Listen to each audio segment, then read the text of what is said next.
Hello student, again this is Kapil here in front of you and I am here with the summary of chapter 21 of your novel The Invisible Man for class 12th.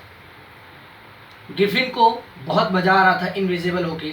He was jumping with joy. वो बड़ा खुश था, उछल रहा था और उसने देखा उसने पाया कि इनविजिबल होने के बाद उसका जो अनुभव था कुछ मिला जुला रहा.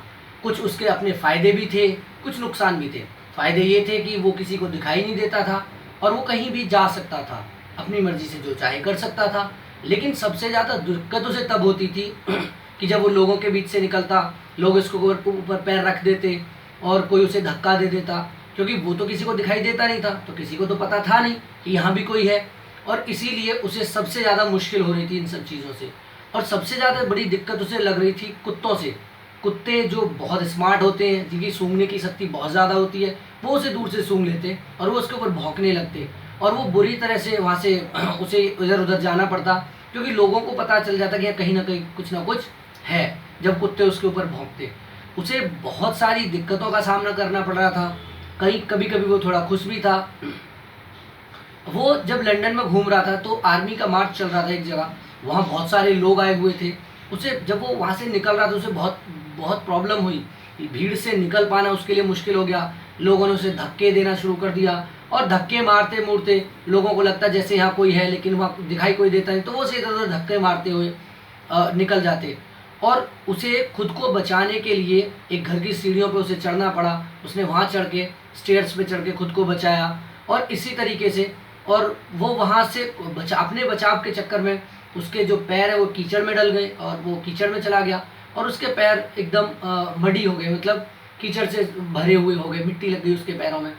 वो दिखाई नहीं दे रहा था, लेकिन मिट्टी लगने के बाद उसके पैर सबको दिखाई दे रहे थे. लोगों को इंसान दिख नहीं रहा था, लोगों को सिर्फ पैर दिख रहे थे.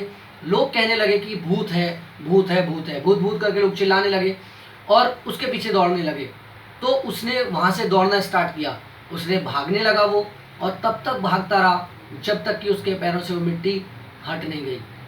और वो वहाँ से भागते भागते अपने घर की तरफ पहुँचा, जहाँ उस घर में आग लगी हुई थी. वो सोचने लगा कि ये आग भी उसके खुद के द्वारा लगाई गई है. अब उसके पास कोई जगह नहीं थी जहाँ वो जाके, वो बहुत थक चुका था कि जहाँ वो जाके आराम कर सके. कोई जगह उसके पास बची नहीं थी. वो परेशान हो गया और वो अपनी स्टोरी बताते बताते डॉक्टर कैम्प को और थोड़ी देर के लिए रुक गया.